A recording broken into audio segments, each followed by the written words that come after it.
വല്ലാത്തൊരു സമയത്താണ് ഇപ്പോൾ ഈ നിയോഗം വന്നിരിക്കുന്നത്. വല്ലാത്തതെന്ന് പറഞ്ഞാൽ ഇപ്പോൾ സീസണിങ് അടുത്തല്ലോ, 17-ാം തീയതി തുടങ്ങുകയാണ്.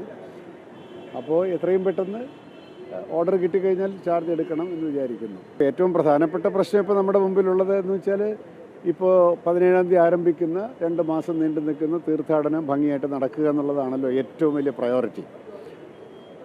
അതിനായിരിക്കണം ഇപ്പോൾ മുൻഗണന കൊടുക്കേണ്ടത്.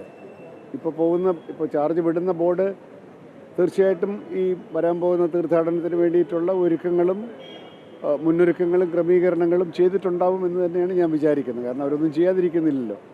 അതിൻ്റെ ഒരു പിന്തുടർച്ചയായിട്ട് ചെയ്യേണ്ട കാര്യങ്ങൾ ചെയ്യണം. എന്തെല്ലാം ഒരുക്കങ്ങളുണ്ടെങ്കിലും സീസൺ അങ്ങോട്ട് ആരംഭിക്കുമ്പോൾ പുതിയ പുതിയ പ്രശ്നങ്ങൾ തീർച്ചയായിട്ടും വരും. അപ്പോൾ എനിക്കാകെ ഇപ്പോൾ പറയാനുള്ളത്, കാരണം ബാക്കി കാര്യങ്ങളൊന്നും ഞാനിപ്പോൾ പറയാൻ ആഗ്രഹിക്കുന്നില്ല, ഈ സീസൺ നന്നായിട്ട് നടത്താൻ, അതല്ലെങ്കിൽ പിൽഗ്രിമേജ് നന്നായിട്ട് നടത്താൻ എന്തെല്ലാം ചെയ്യണമോ ഒരു കുറ്റമറ്റ രീതിയിൽ നടത്തണം. അതാണ് എൻ്റെ ആഗ്രഹം.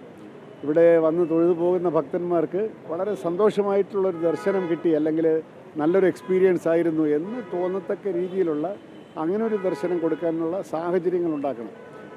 അത് വെയിറ്റ് ചെയ്യുന്ന സമയം, പൊതുവെയുള്ള മലയിലെ ഒരു ഹൈജീന്, മറ്റ് ക്രമീകരണങ്ങളൊക്കെ തന്നെ ഒരു സുതാര്യമായി ഉള്ള ഒരു രീതിയിലേക്ക് പോയിട്ടുണ്ടെങ്കിൽ നമുക്ക് ശബരിമലയിൽ വന്നു പോകുന്ന ആളുകൾക്കൊരു തൃപ്തി ഉണ്ടാകും എന്ന് ഞാൻ വിചാരിക്കണം. അതാണ് ഇമ്മീഡിയറ്റ് ആയിട്ടുള്ള നമ്മുടെ ഒരു കൺസേൺ എന്നെനിക്ക്. ഇപ്പോൾ നമ്മൾ അതിലേക്കാണോ ശ്രദ്ധ പോകേണ്ടതെന്ന് എനിക്ക് അറിഞ്ഞുകൂടാ.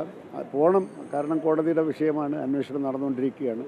ഭാവിയിൽ ഇത്തരത്തിലുള്ള കാര്യങ്ങൾ ഉണ്ടാവാതിരിക്കാനും കൂടി ഈ എൻ്റെ ഒരു ഭരണകാലത്ത്, അല്ലെങ്കിൽ ഞാൻ ചാർജിലിരിക്കുന്ന സമയത്ത് അത് തീർച്ചയായിട്ടും നമ്മൾ നോക്കണമല്ലോ. ഭാവിയിൽ ഇപ്പോൾ സംഭവിച്ചതുപോലെയൊന്നും സംഭവിക്കാതിരിക്കാൻ നിയമപരമായും നടപടിക്രമങ്ങളിലുമൊക്കെ എന്തൊക്കെ മാറ്റം വേണം, ശാക്തീകരണം വേണം, ഓഡിറ്റിംഗ് വേണം, അക്കൗണ്ടിങ് വേണം, അക്കൗണ്ടബിലിറ്റി വേണം, അതൊക്കെ നമുക്ക് പതുക്കെ ചെയ്യും. ഇപ്പോൾ ജനുവരി 15-ന് നമ്മൾ മകരവിളക്ക് വരെ ഉള്ളതാണ് ഏറ്റവും വലിയ പ്രശ്നം ഇപ്പോൾ. കാരണം ലക്ഷോപലക്ഷം ആളുകൾ വരുന്ന സമയത്ത് അതിനാണ് പ്രയോറിറ്റി. അത് കഴിഞ്ഞിട്ട് നമുക്ക് കാര്യങ്ങളിലേക്ക് കിടക്കാം. അപ്പോൾ ഞാൻ കുറച്ചുകൂടെ കാര്യങ്ങൾ മനസ്സിലാക്കും.